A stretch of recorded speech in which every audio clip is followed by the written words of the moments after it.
You're now tuned in to the Cold Hard Truth, Cayman's #1 hard-hitting live podcast show, where we feature some straightforward conversations on political, social, and celebrity news and all things happening in the Cayman Islands and around the world. This show was created to give the people a voice and a means of being involved and informed without any filters. Sometimes it gets crazy, but we always keep it real. We bring you the tea, piping hot, so grab your favorite beverage and join the conversation via WhatsApp at 324-1612. Email tips@caymanmarlroad.com. Now, here's your host, Sandy Hill, broadcasting live from the beautiful Cayman Islands.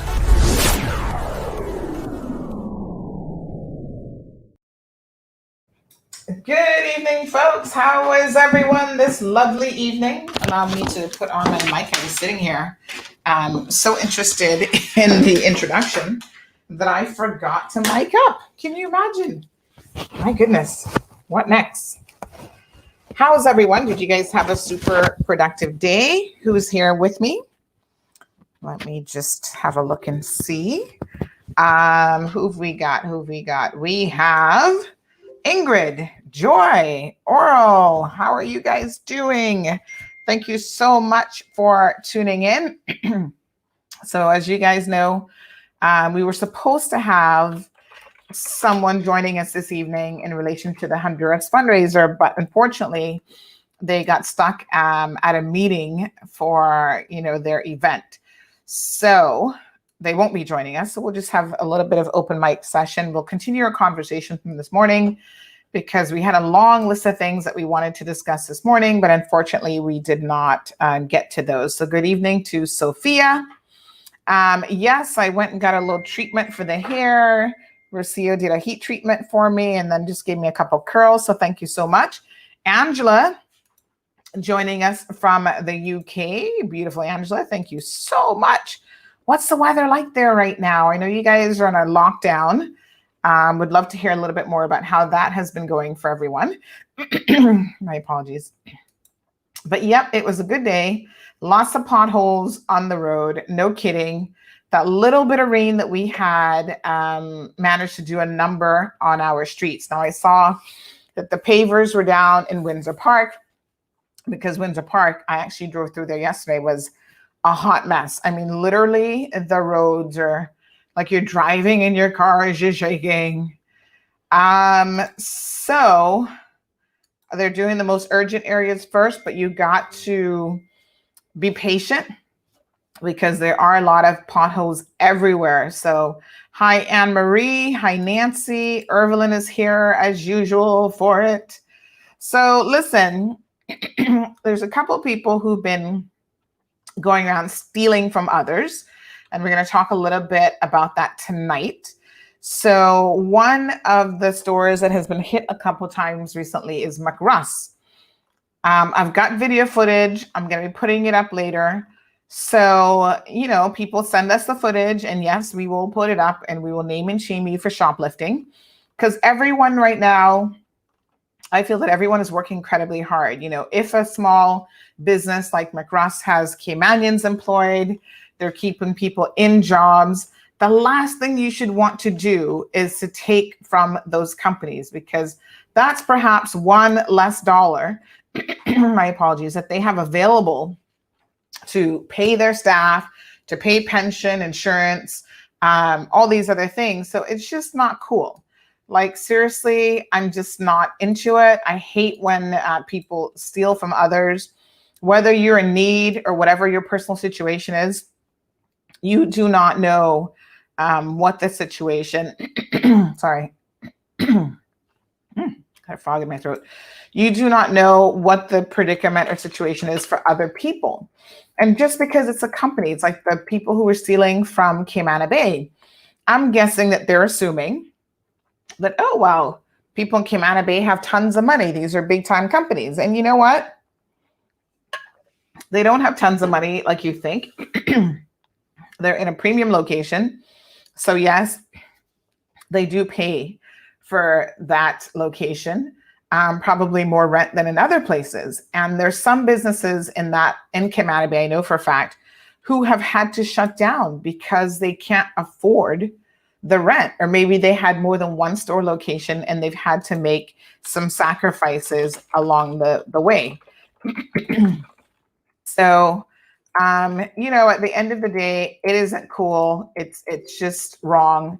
And so we do have some footage this evening that we're going to be putting out. That's one of the things that we are working on for you. In addition to that, we are hopefully going to have available tomorrow a video from DJ Vaughn. He's going to finally respond to that. I have so many choice words I could use, but I won't. From Mario Blake, who has been just taunting people. I was really disappointed to see this afternoon that someone sent me video footage. This is the guy who's being accused of raping young girls, amongst other things. And sadly, he is now taken to harassing the victim herself. Like, he took a clip of the video that we did, the interview that we did on Thursday, and he has, it looks like a fake YouTube account, I'm not really sure, and started making fun of her, calling her the B word, and oh, she's a snitch. Well, here's the thing. If what she was saying was not true, right? So let's assume for a minute that it wasn't true.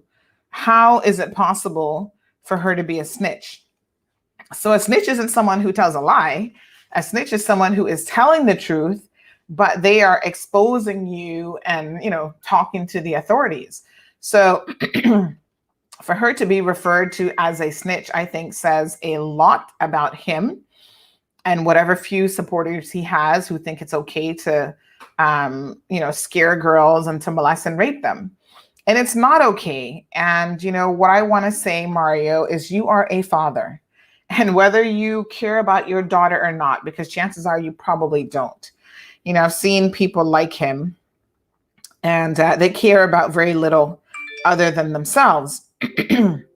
But at the end of the day, I can assure you that your day is coming, my brother. You can believe that or not, but it's really only a matter of time before what you're doing is going to catch up with you personally, or sadly with your daughter, who would be just an innocent victim in all of this. I'm sure that she did not ask to be brought into this world, nor did she ask for a father of your caliber who treats women as objects of sexual gratification and desire, and then has the audacity to try to attack them if they say something that you don't like. I mean, I find it very disturbing. And I find it very, very shocking that this is the way in which he's responding. He claims that he didn't want to come on the show and he was going to be lawyering up. Well, that's all fine and dandy, lawyer up. But I'm pretty sure if you actually did have a lawyer, your lawyer would be telling you, dude, this is not the way to handle the situation at all. It really isn't. So I doubt you have a lawyer. I think that there's so many choice words that I could use for you that I will not, because I'm trying to, cut back on using certain words these days. But you have some issues, and you really need to probably seek some professional help for those based on what I have seen. Beyond disturbing, and it's just a stark reminder that as people in this community, I think we need to just make sure that we are always on top of educating our young people in particular. They don't have the life experiences that some of us do who are a little bit older. And so we have to go to great lengths to protect them from people out there who mean them no good, who mean the community no good. And it's a bold individual to do some of the things that these guys are accused of doing and still carry on the way in which they do. I mean, I find it quite shocking. So in other news over the weekend, unfortunately, we had a couple deaths to report in case you guys missed it. Let me just see. Sorry, give me 1 second here. I just want to see some of your comments. Um,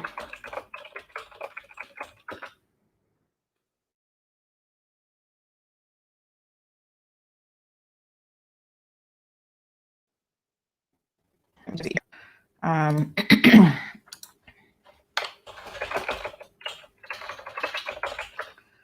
gotta, I have a designer who's like doing some stuff for me, and I just want to actually check something out that he's just sent me in relation to the show. So yes, I do want you guys to know that obviously there was a couple of deaths over the weekend. One was a fatality, a young guy with a motorbike, unfortunately, sped out down his street and hit an older gentleman.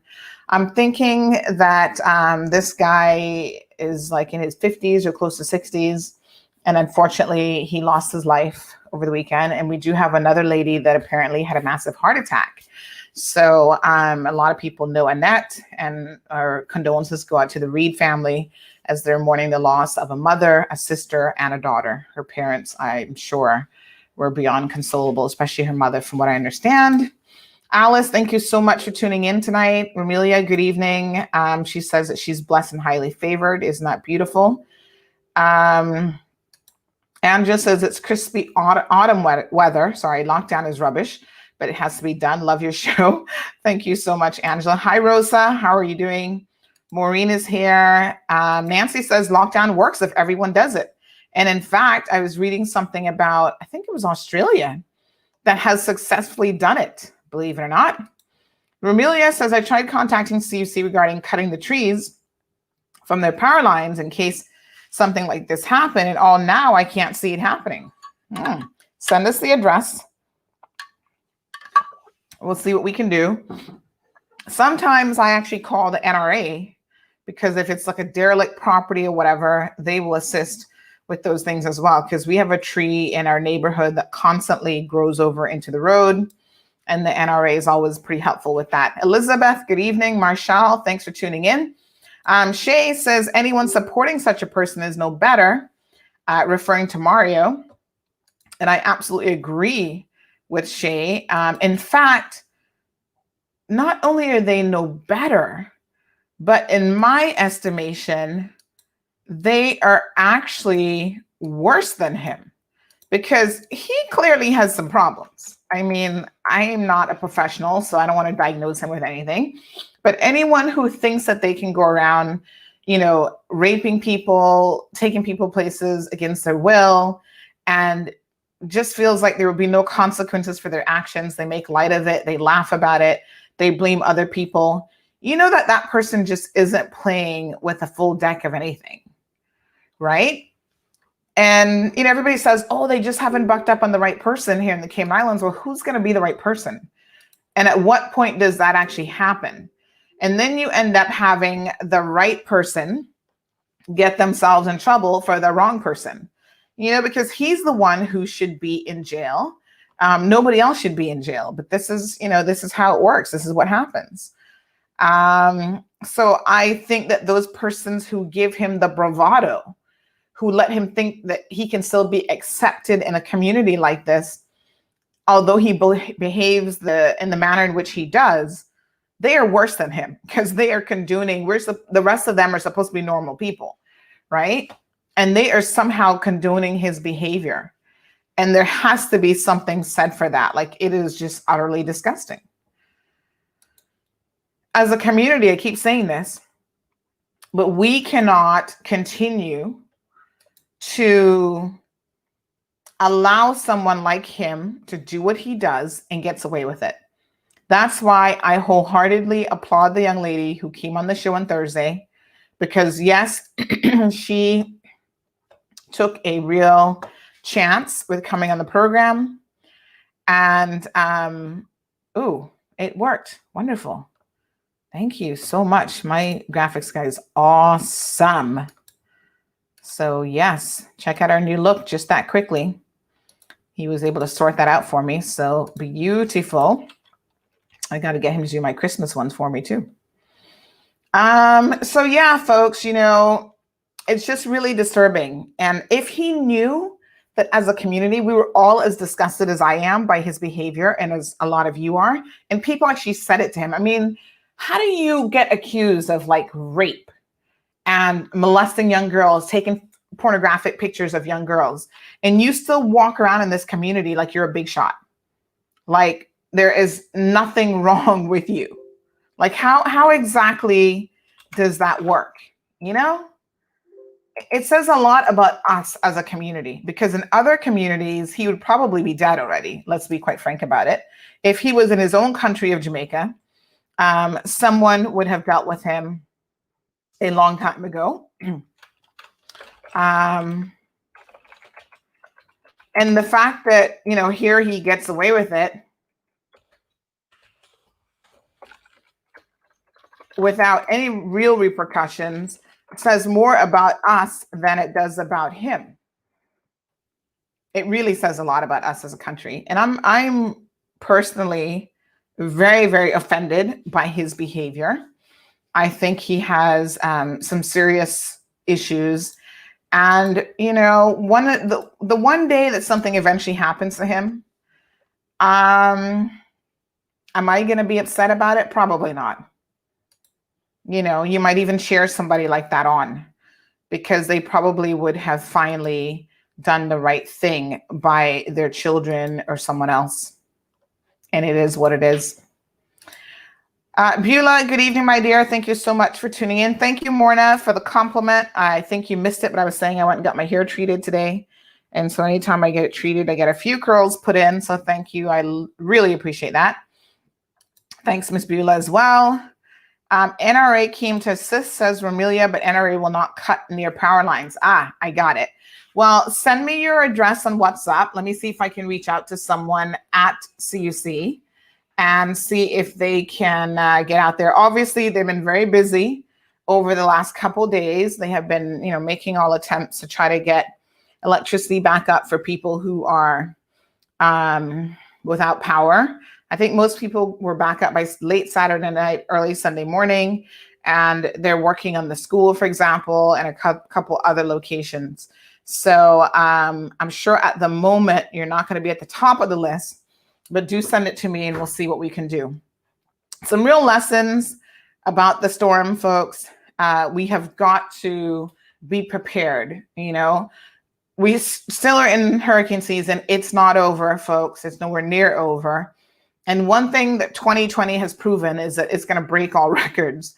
So, you know, we see, for example, that now we have how many named storms? 29.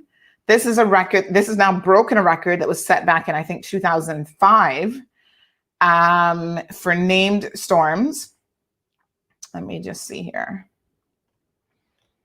And of course, this record, in my opinion, will probably far exceed our expectations.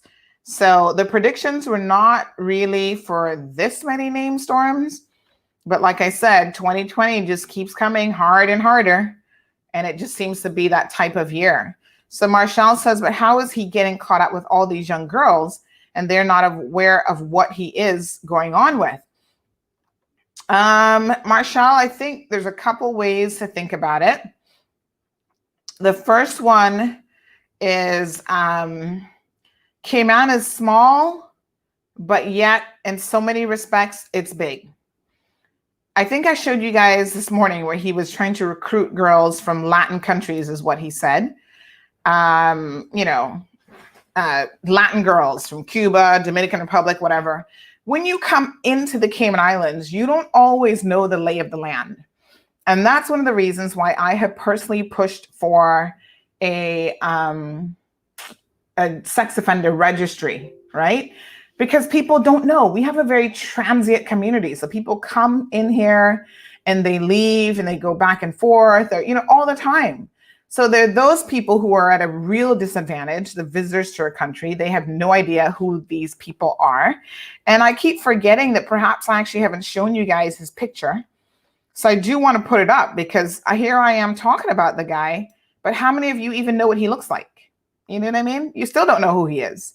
So I do have to pull up a photo of him. This is a pretty good one from earlier today that we had up. Let me just show that to you.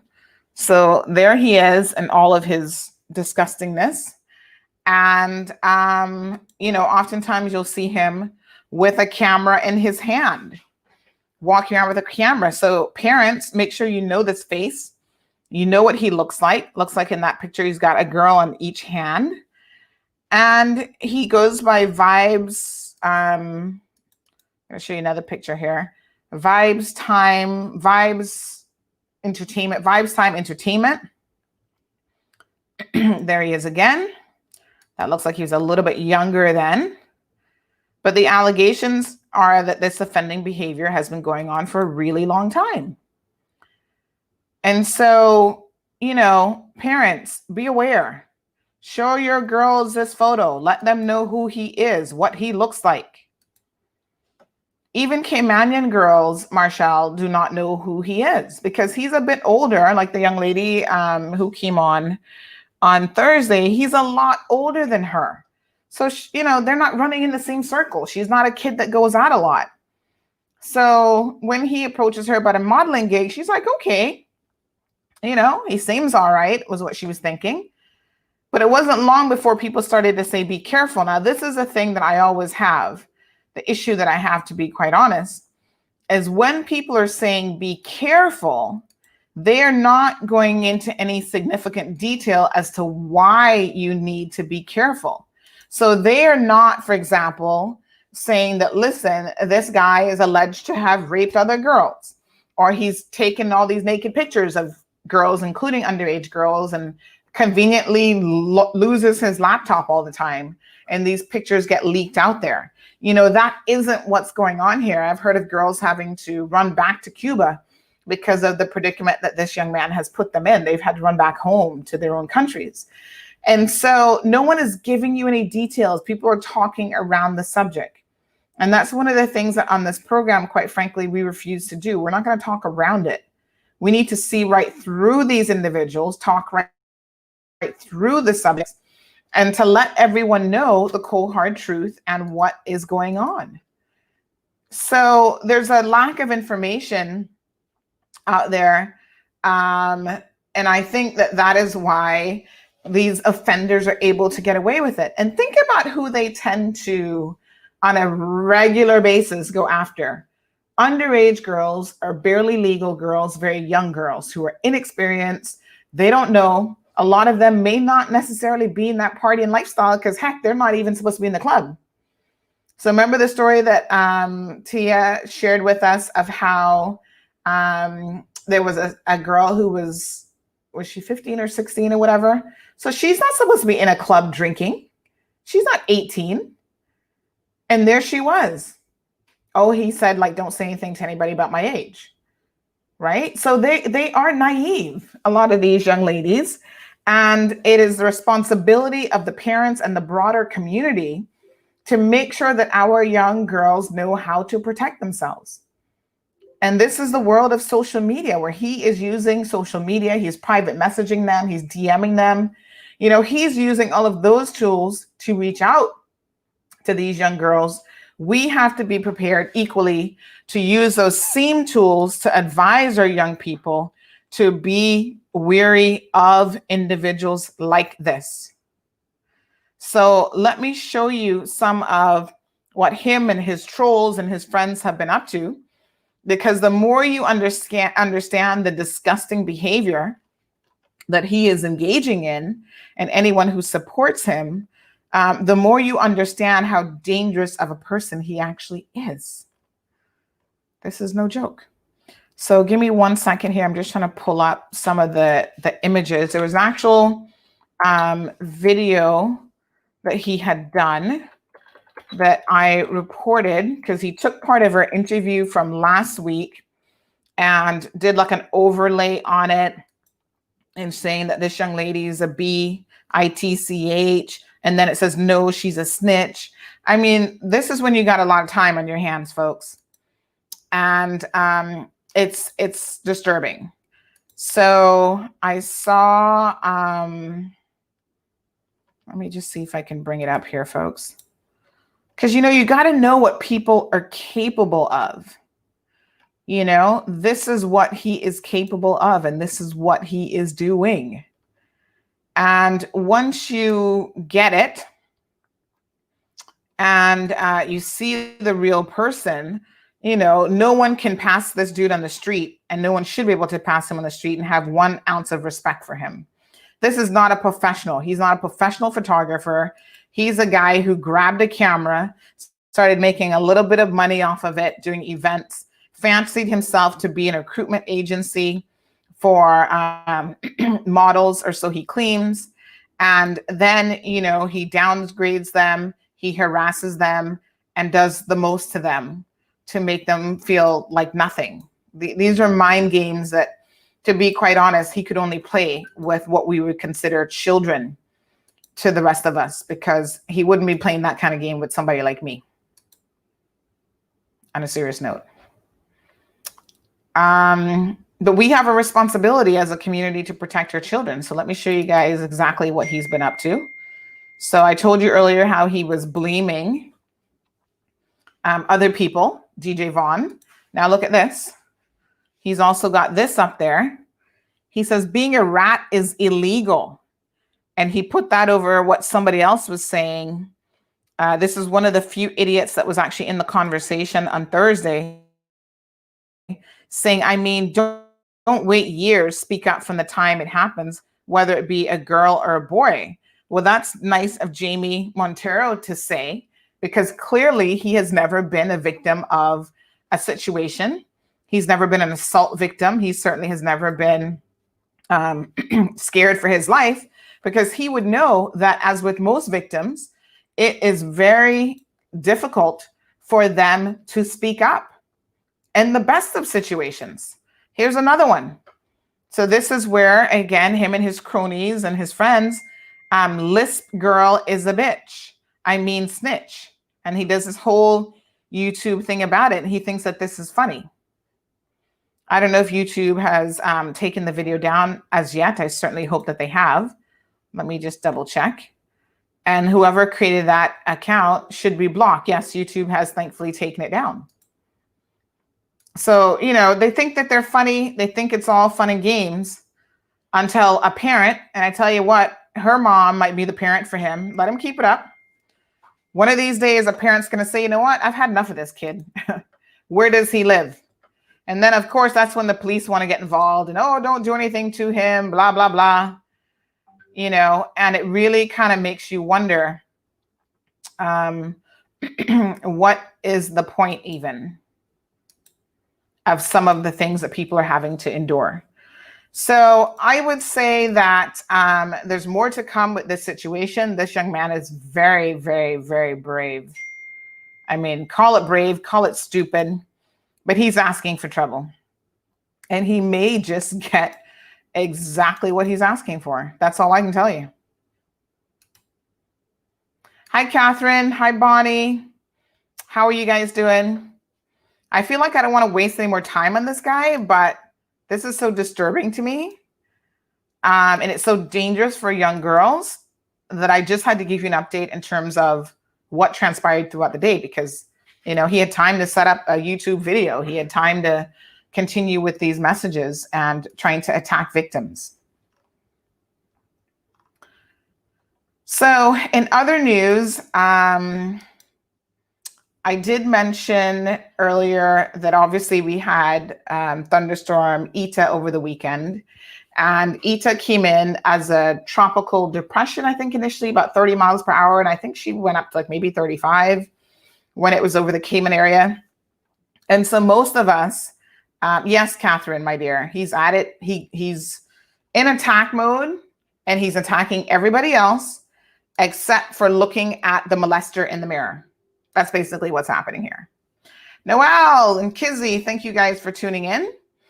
So TS or TD, depending on how you look at it, Eta was quite something else. None of us expected this storm to do what she did. I'll be quite frank with you. I didn't expect, I was like, tropical storm, tropical depression. In my brain, we're always good up to a category 2. I'm like, oh yeah, I've been through a category 1 or 2 before, and it wasn't a big deal. We got a little bit of wind and some rain, and that was it. Now, I don't know what has happened, whether we're just like weaker after, Ivan all those years ago, 16 years ago, but this storm did a lot of damage. This storm uprooted trees that have been planted at least 10, 11 years. I was like, what? Countryside, all the trees, all the palm trees were taken right out of the ground, folks. Wendy's is shut down. I don't know how long they're going to be closed for. Their sign is down. They got some damage. Savannah Primary got some damage. So let's just have a look at some of what transpired. Guys, this just happened as I was coming to the plant. Transmission pole by the entrance to Red Bay Road just blew over and broke, as well as the next pole to the east, which would be where Al-Kebab is. So a lot of the poles came down or were leaning over to the side in quite spectacular fashion. I really did not anticipate any light poles coming down in this storm, honestly. And I started to think about it. And I remember some years back when CUC was saying that they were actually going to take all of the wooden poles out and start transferring in the metal poles. And there was a couple people up in arms about it, like, no, the metal poles are so much deadlier. You hit one of those, you're a goner for sure. Well, I haven't really seen a whole lot of people hit a wooden pole and actually survive it. Because even if you hit it in a car and you split it, the force of the impact of the car hitting a solid item, normally you're going to be dead anyway. So I always thought that such a peculiar argument that people were making. But this is legit a problem. I mean, did you guys see that? The light pole fell down. It wasn't the only one. There was like 4 in the Savannah area at least. Just toppled over. This one caught fire. Let me show you another. How come the pole like that? Blood clot. And that wasn't. Oh, it broke. Yeah, but you had to have strong enough winds to snap that. I said, you see the live wires are on the road. But yeah, it took 2 of them, You see the live wires are on the road. Oh man. So the wind was strong. Here not very long then, man, to break these. So look at that. 35 miles, 30 miles per hour winds. And it's not like we had it for a sustained amount of time. And in fact, the eye of the storm started to move a little bit further away from us, right, than initially anticipated. But this storm still did a number on us. Yes, it snapped poles. Now, there were some people who were of the opinion that only a tornado could have created that type of destruction. We have spoken to the Director General of the National Weather Service, I think it's what it's called. And he has indicated that he does not believe it was a tornado at all. It was just hurricane force winds, folks. And isn't that shocking and amazing? And of course, everywhere was pretty much flooded. Some areas worse than others. Windsor Park always gets the worst of the flooding. So Windsor Park was underwater. I think we have a video here of some of the areas. There was fish. Let me ask you guys, how do the fish come in? Where are they coming from? I mean, big tarpon fish. What? I saw that. I'm like, how do fish get in? I mean, it's ocean water being thrown in all the way into Windsor Park. I mean, Windsor Park isn't really close to the ocean. So I have always kind of wondered about how that even happens. But the pictures were like, oh my gosh. Let me just show you guys a few more. But like I said, as soon as CUC could get out there in the afternoon, even before the all clear was granted or was issued, they were, as long as it was safe for their employees, they were trying to do their best to start the recovery process and to get people back their power. So at one point, over 11,000 people in the Cayman Islands were without power. And CUC by late in the afternoon, About 5 o'clock, 6 o'clock, they had gotten that number down to, I think, slightly like 4,000 or something. So they did an amazing job at restoring power almost immediately. Here's some more footage. Watch yourself.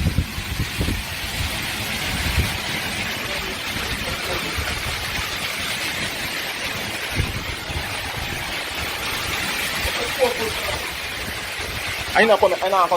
Apart side there.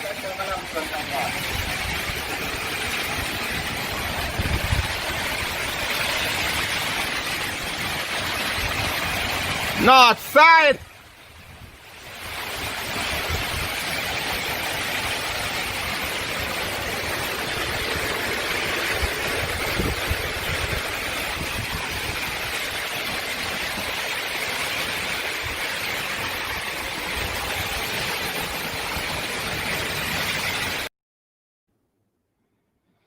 Okay, so there was even aerial view that the government went out and took of what transpired over the weekend. I'm not sure if I have the aerial view one on that one. I'm just trying to remember where we downloaded that, but it was a lot going on, folks. Like seriously shocking weather. People were getting flooded out. People, sent videos, photos, the works of what was transpiring. I mean, have a look at this one. This is somebody's backyard, I guess. So there's a lot of cleanup efforts still underway. I imagine it's going to take a couple weeks. You know, the countryside roundabout here has all the trees still there, the palm trees that fell down, the stop sign is down. It is going to take, my apologies, the NRA and these other agencies some time to get into the different areas to get all of this stuff sorted out. So lots of recovery work ahead. I really pray and hope that during this time, we don't have another storm roll up on us, because as we can see, subtropical storm Theta has already formed on Monday morning. That was today. And that became the 29th named storm of the 2020 Atlantic hurricane season, making 2020 the busiest hurricane season on record, overtaking the record that was set back in 2005, which had 28 named storms, including the extremely destructive Katrina. Of course, nobody will forget Katrina in terms of what she did to the US in particular. So they're thinking that Theta will actually remain primarily out to sea, given her current direction. She sort of veered like the other way. She might eventually make landfall with like the New York area as a maybe not much of a storm. I'm not really sure what her projected path is. But at this time, they're saying that she's not an immediate threat to land. But at the same time, she's already producing winds, sustained winds of 50 miles per hour. But they do think that it's not going to affect the region. And so, we're watching other systems that are developing in and around us. So we've got to continue to be on the lookout, folks. It's quite unfortunate, but it's that time of year. Let me just see who else is tuned in. Noel says there's some coming from a pond at Anthony Drive that's been happening for years. Oh, okay. Well, that makes a little bit more sense, because I'm thinking these cannot be turbot. What are they? Turbot? They're what did I just say they were? Whatever. Coming in all the way from the ocean. I'm thinking that doesn't quite sound right. So Reynolds confirms that there's a pond in Windsor Park. Okay. Overdevelopment, says Carol, leads to more flooding, and government wants 100,000 people. Carol, the government is sometimes very single vision. So they're thinking, 100,000 people means more work permit fees, more this, more that, but they're not thinking of 100,000 people with cars, 100,000 people on our health system, 100,000 people with our school system, which I've got a lot of questions about, how kids are accepted into private schools, because I keep hearing that private schools, you'll be on the list for years, right? And all of a sudden someone comes in and they get immediate entrance into the private school. And let us not forget that government is actually co-funding private schools. So how does that work exactly? These are some of the questions that we're going to be trying to address in the coming months.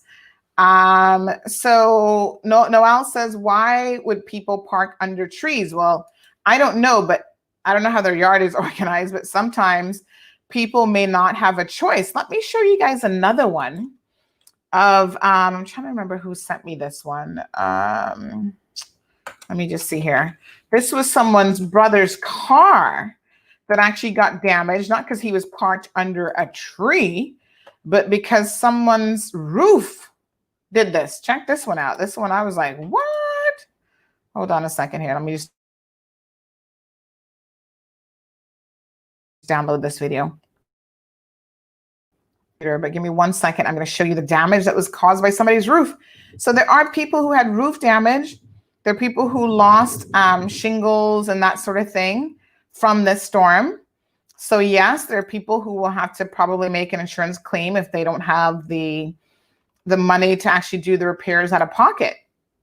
Sometimes if it's a smaller situation, instead of claiming your insurance, because then that increases your premium, you kind of want to just do it out of pocket, to be honest. But have a look at this video. Look at this. This is another situation that made me go, what? Yes, Karen, 2018 has demanded, or 2020 has demanded our attention like no other season or no other year, quite frankly, ever, in my opinion. So let me just show you guys this one that was crazy as well.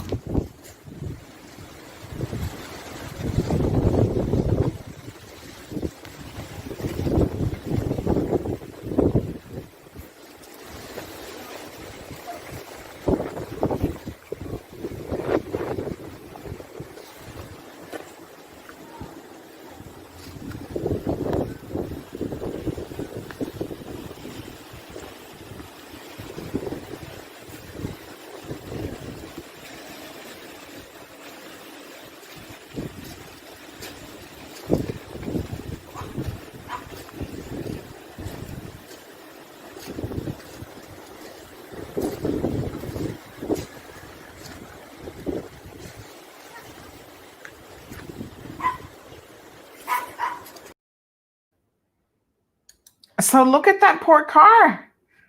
The back window got blown out. The side got all severely dented in.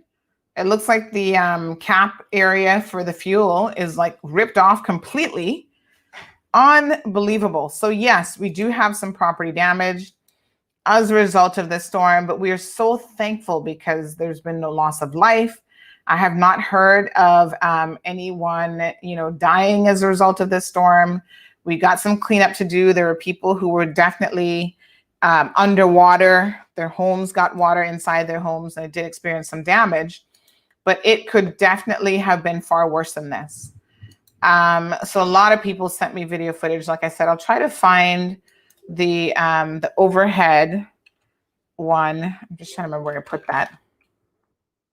The aerial view that was done by the Cayman Islands government of the storm. So it was just crazy. And most of Cayman was underwater as a result of the storm. So Magdalena says there's a system that will be forming into the Caribbean basin. Projections are as of today.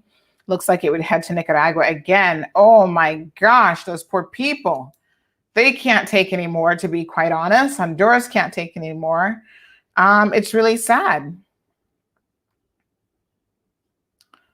So Noel says garbage, that government is not doing a good job management. I'm not quite sure I understand that one, Noel. You're saying that government is doing a good job or they're not doing a good job? You think it's garbage when people say they're not doing a good job? I'm not sure. I'm confused by that one. Clarify that one for me. Hi, Larry from New York. How you doing? Karen, yes, that video was like, woohoo.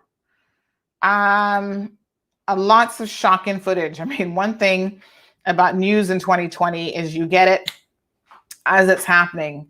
So literally within minutes, because the first area that seemed to have been impacted the most severely was the Savannah area by, countryside in that whole area. And almost right away in the morning, we had pictures by like 8:30, 9 o'clock of the havoc that the system was, raining down on us with, literally. And it was really, really shocking how much damage. I was like, what? Yeah. So when the power started to go, I was just like, whoa, that is crazy. Absolutely crazy. But this is, we got to be prepared. There were so many people who were not prepared. The yards are full of debris, and now it's even worse, and all of these other things. And this is a lesson that even a quote unquote minor storm, here we go with some other images, even a minor tropical depression or tropical storm can have a severe impact on us as a country. And I think the truth of the matter is, you just have to be ready. You got to do the things that you need to get done. So some people were critical. Let's talk about some of the companies and organizations that are out there. Some people were critical of Foster's for opening up Saturday morning. Now, Foster's obviously knows that on Sunday, the grocery stores are not open. So I think, and yes, Karen, let's give a big shout out. I know we did it on our page, to the folks over at CUC. They have done a wonderful job, like I said earlier, of getting power on as quickly as possible. I think by now, pretty much everyone has been restored. I did see them out late last night, still doing some repairs on the roads. And, some of you were very critical of some of the local businesses and what they were up to. So I think for the grocery stores, they decided to open because remember initially the storm was supposed to be kind of a mid-afternoon, like midday or later in the afternoon situation. So they probably thought that they could open in the morning for a few hours, give you the opportunity to pick up some last minute items if you needed to do that. However, what ended up happening is the storm came earlier in the day. And so by the time they made the decision to close for 9 o'clock, and then we saw damage start happening and people were like, okay, get to shelters if you need to go. The regiment was out and about doing their assistance program, helping people evacuate from their homes. It wasn't a whole lot of people evacuating because, again, for a lot of people, they didn't expect this storm to do what it did. So even the thought of evacuating was a last minute decision, but you have got to know where you live and whether it's in a low-lying area and what your conditions are. So if you're elderly, if you're sick, by all means, please prepare in advance to be evacuated and to go to a shelter as soon as they're open and available. So the Red Cross was the first shelter to open there in Hulda Avenue, right across from the farmers market. And they are not a pet ready center. So you can't, if you have pets, you can't take the pets there. I think there's only one facility on island that can accommodate pets at this particular time.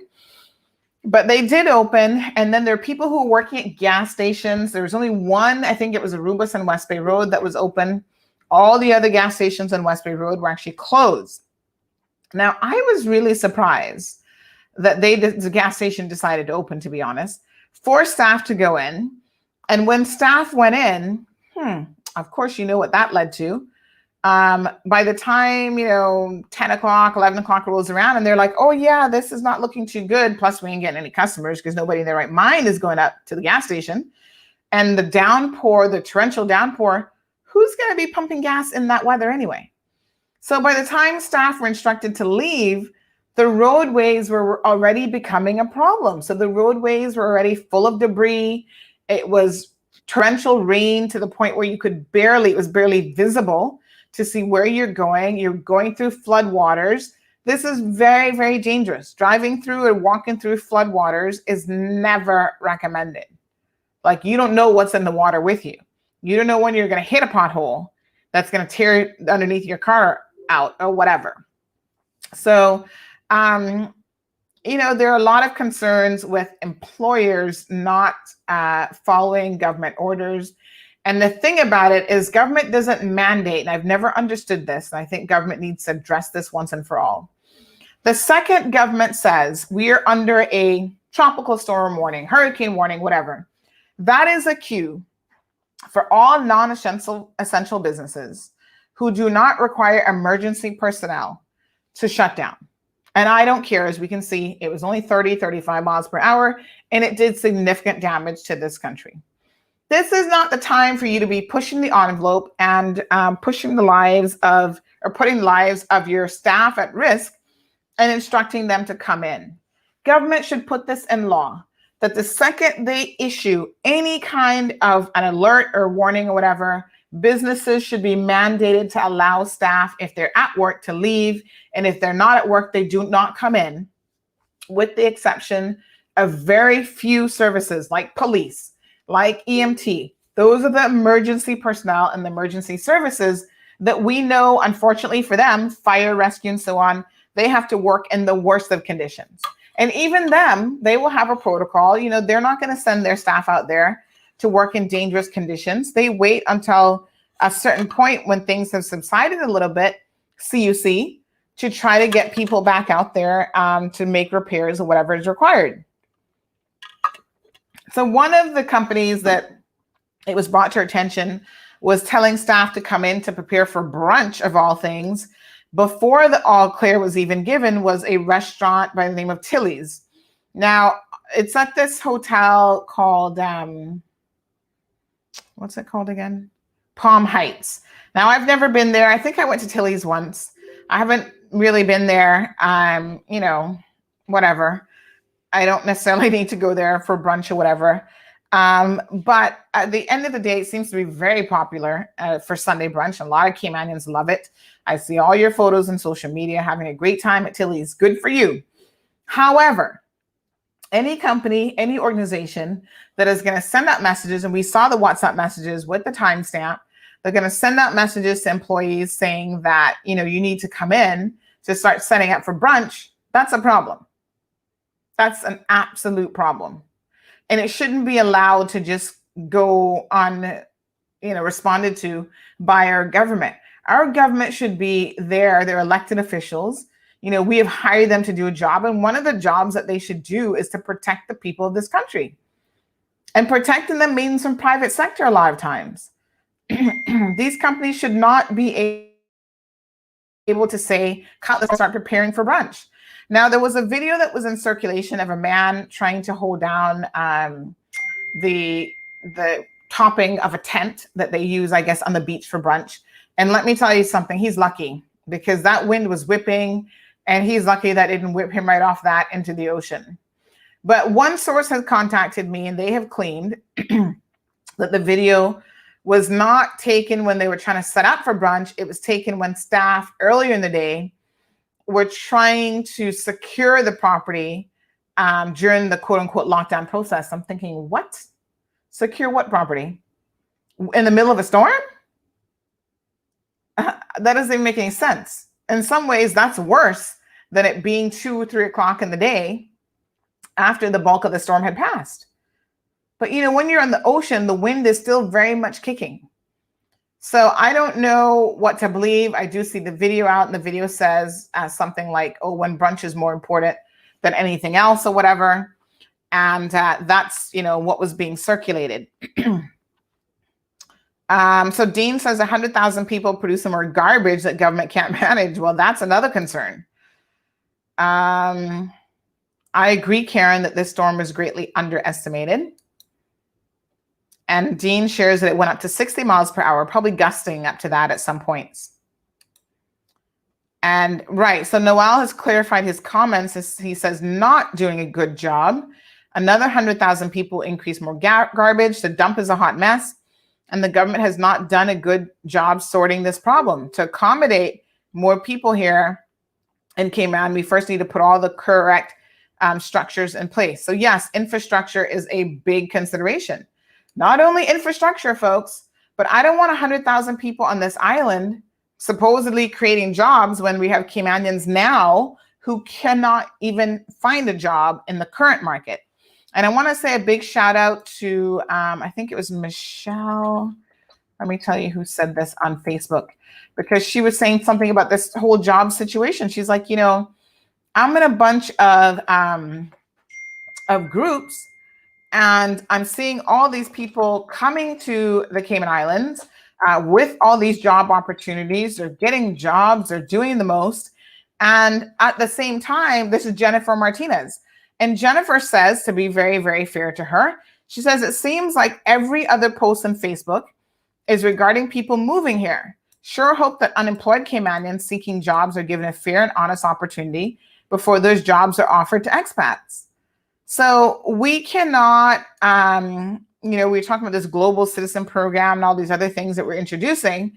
We can't be a country that looks out more for foreign workers than we do our own, because that is creating a recipe for disaster. Caymanians have always been very accommodating. We're very open individuals. We welcome people with open arms. However, government, you need to take care of your own first and foremost. If your own are starving, can't get hired, despite them being qualified for jobs, doing the most, whatever, you're creating a recipe for disaster by simply bringing more people in all the time. Fix the issues that we have at the 65,000 population mark, and then we can talk about increasing that. Hi, Jacqueline, how are you? So Jacqueline says it made no sense for the gas stations to open up during a storm. That's what I'm thinking. Who the heck is going to go to the gas station when the wind is out there kicking up? Certainly not me. All right, folks, that's all we've got. Jacqueline says, I think yes, I read that one already. So thank you guys so much for tuning in to the show this evening. Tomorrow morning, we were going to have guests this evening, like I said, talking about the efforts that are being made for the relief efforts for Honduras. Unfortunately, they were not able to make it this evening, but they will be here in the morning, hopefully if all goes well. So tune back in at 7:30. I think they're going to be joining us at about 8 o'clock or so, and we can find out how we can help people in Honduras with some of the relief efforts that are going on. The Red Cross is supposed to be making a statement on how their relief effort is going to work. I'm waiting on a press release from them as well. That's all she wrote. Good folks. Thank you so much. Have a wonderful evening, and I'll see you guys in the morning. Stay safe.